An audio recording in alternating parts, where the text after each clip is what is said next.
You know that moment, the one right after they pull back. Maybe it was a text that came in colder than usual. Maybe it was their expression going blank right in front of you.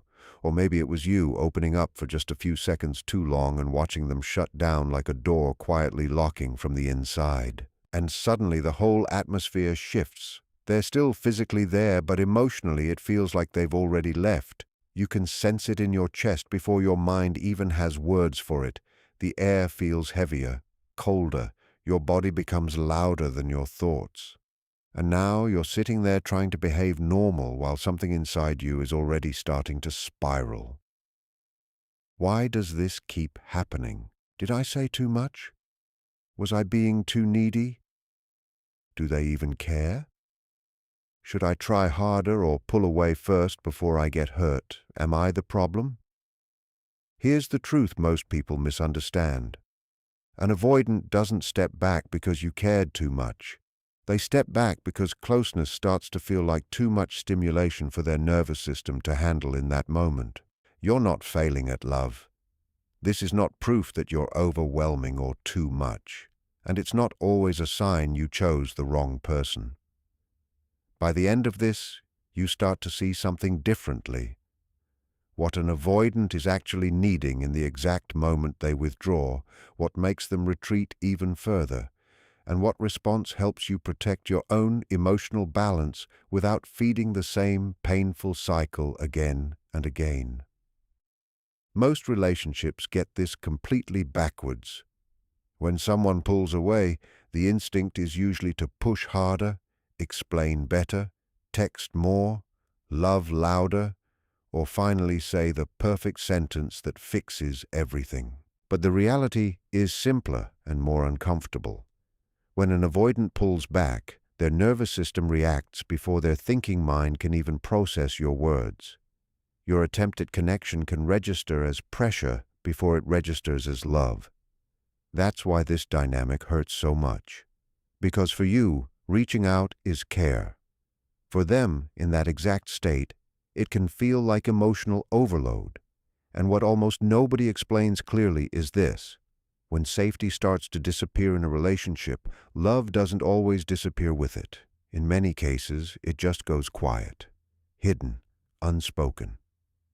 What looks like emotional coldness on the outside is often internal panic that has no language. What looks like indifference is often someone trying to manage closeness and fear at the same time without knowing how.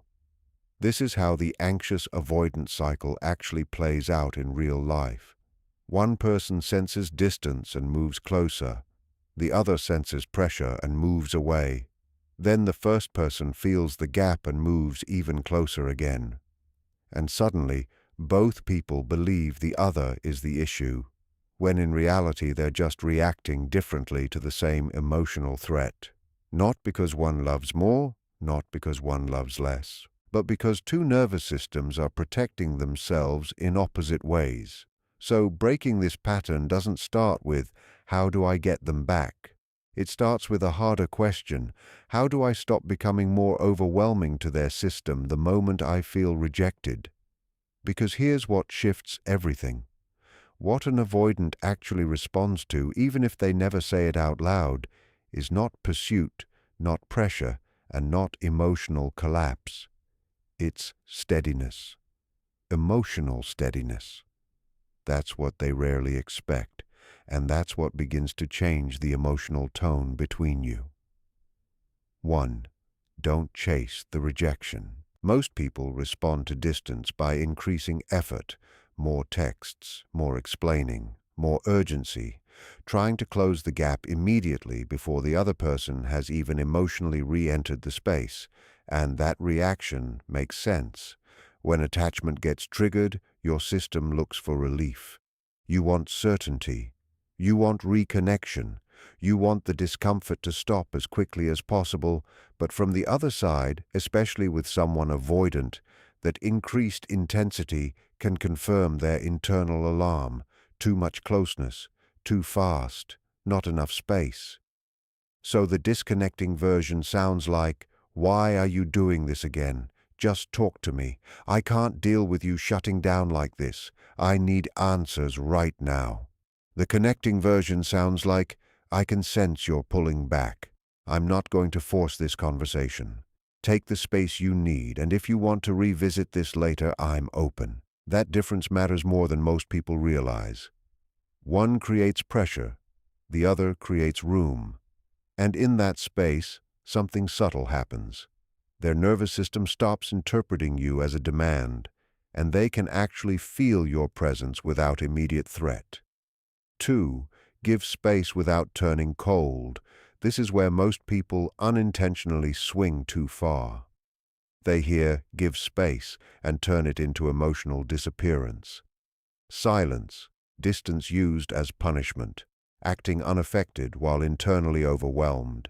But space and withdrawal are not the same thing. An avoidant often isn't rejecting connection itself.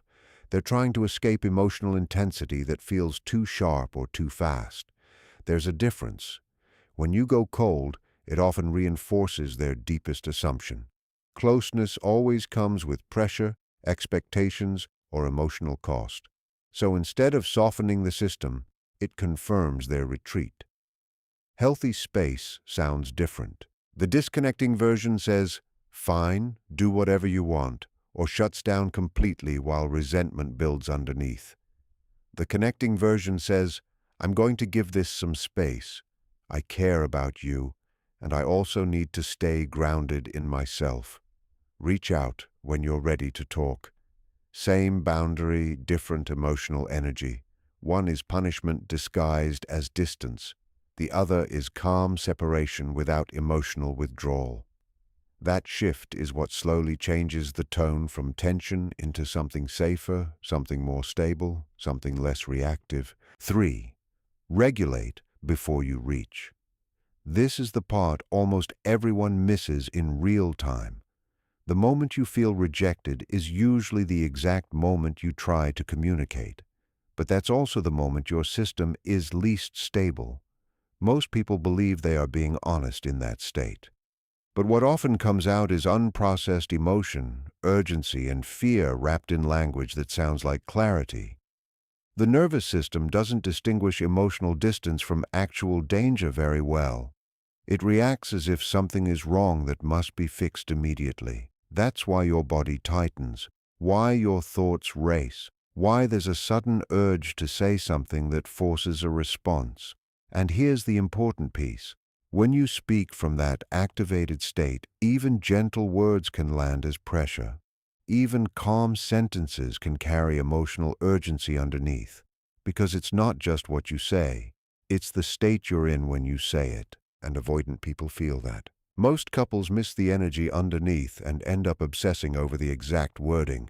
But the truth is, your partner registers your emotional state long before they fully process your sentence. So the disconnecting version looks like this. You get rejected, your nervous system spikes, and within minutes, you send a long paragraph saying, I'm not angry, I just need to understand why this keeps happening, while every line is quietly saturated with fear and urgency. The connecting version looks different. You pause, you breathe, you step away for a bit, you take a walk, talk to someone you trust, or just let your system settle. You allow your body to come down from the spike. Then you come back and say, I do want to talk about what happened. I just think it would be better when we're both a bit more regulated and grounded. Their mind might still hesitate, but their nervous system hears something else entirely. I'm not being pulled into chaos. I'm safe enough to return to this later. And your body communicates something too. I'm not collapsing, and I'm not chasing. I can stay connected without losing myself. That's when your partner stops feeling like they're responsible for your panic and instead starts experiencing you as someone emotionally steady enough to stay present with. 4. Make your message light, clear, and emotionally safe. This is where things get very interesting. Avoidant individuals don't usually open up more because the message is longer. They open up more when the emotional cost of responding feels lower. Most couples assume that more explanation automatically creates more understanding. But for someone already overwhelmed, too much detail can feel like being handed a heavy backpack and being told to carry it immediately. So the deeper reality is this. After rejection, the most effective communication is usually simple, grounded, and emotionally contained. Not because your emotions are too much, but because the goal is to open a door, not build a courtroom. The disconnecting version sounds like, "I've been thinking about this a lot, and honestly, this pattern goes deeper than last night. It always feels like I'm the only one trying, and I need to know if you're even capable of showing up in a real relationship." The connecting version sounds like, "Last night was painful for me. I don't want a big conversation right now. I'd prefer we revisit it when things feel calmer for both of us. Shorter, softer, more contained, not vague, not dismissive, not pretending everything is fine, but shaped in a way their nervous system can actually approach instead of avoid." And this is the shift that matters. When your communication feels emotionally safe, their internal response changes from retreat to possible engagement. It becomes, "Maybe I can respond to this without feeling overwhelmed." That's often the moment where someone who usually shuts down starts showing even small signs of emotional availability. And that's when the relationship stops feeling like something you're constantly trying to manage and starts feeling more like something you can actually return to. 5. Don't let their distance turn into your disappearance. This is something most people don't notice about themselves. One of the most tempting reactions to avoidant withdrawal is self-erasure. You stop asking questions. You stop expressing needs. You shrink your emotional presence because you're trying not to trigger another retreat. On the surface, this can look like being chill or easygoing, but underneath, it's often fear in disguise. A quiet belief forming that says, "If I need less, maybe I'll finally be easier to keep."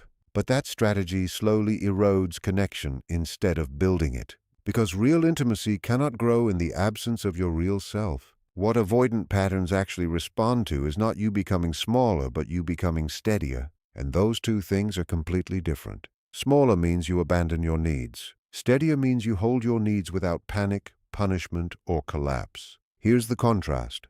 The disconnecting version sounds like, "It's fine, don't worry about it, I don't need anything," while your body is quietly shutting down and storing resentment. The connecting version sounds like, "I understand you need space. I also need a relationship where we can talk through difficult moments. We can revisit this when you're ready." That's not emotional begging. That's grounded self-respect. And internally, something shifts on both sides. One person feels less pressure. The other stops abandoning themselves to maintain connection. And when neither person is performing, honesty has more room to exist. 6. Reward the return instead of punishing it. This part is more important than most people realize. When someone avoidant comes back after distancing themselves, many relationships accidentally make that return feel unsafe. Not intentionally, but through accumulated hurt. Think about it. They finally re-engage. Maybe it's a small message. Maybe it's awkward. Maybe it's just, "Hey, sorry, I needed some space." And because you've been sitting in emotional tension, the response comes out as frustration, sarcasm, testing, or emotional coldness. You're trying to protect yourself from the feeling of being left. But what they experience is, coming back equals emotional cost. So the nervous system learns, unconsciously, that re-entry into connection is risky. That's how the cycle quietly reinforces itself. The disconnecting version sounds like, "Oh, now you're back. Interesting. I guess I'm just supposed to be okay after you disappeared." The connecting version sounds like, "I'm glad you reached out. That mattered to me. I do want to talk about what happened, but I also appreciate you coming back." Same truth, different impact. You're not ignoring your hurt. You're not erasing accountability. You're shaping the interaction so that reconnection doesn't immediately turn into conflict, and that changes the emotional learning in the relationship. Instead of "coming back leads to punishment," the system starts learning. Coming back leads to dialogue. And that's what slowly turns repair into something possible instead of something avoided. 7. Understand the difference between patience and self-abandonment. This is the piece that protects your emotional center. A lot of people hear this kind of advice and assume the goal is endless tolerance. It isn't. Healthy connection is not built on tolerating everything, and it's not built on rejecting everything either. It's built on clarity. Avoidant patterns may explain why someone needs space. They may explain emotional pacing differences. They may explain shutdown responses under stress, but they do not erase the need for repair, accountability, or mutual effort. There's a limit where understanding turns into overextending. The disconnecting version sounds like, they're avoidant, so I just have to accept whatever happens and hope they eventually choose me. The connecting version sounds like, I understand your patterns and I can meet you with steadiness, but I also need consistency, repair, and mutual effort for this to actually work. That is the turning point. You stop interpreting every withdrawal as a reflection of your worth. You stop treating inconsistency as something you must endlessly adapt to. You stop confusing compassion with self-erasure. And something important happens here. Clarity replaces confusion.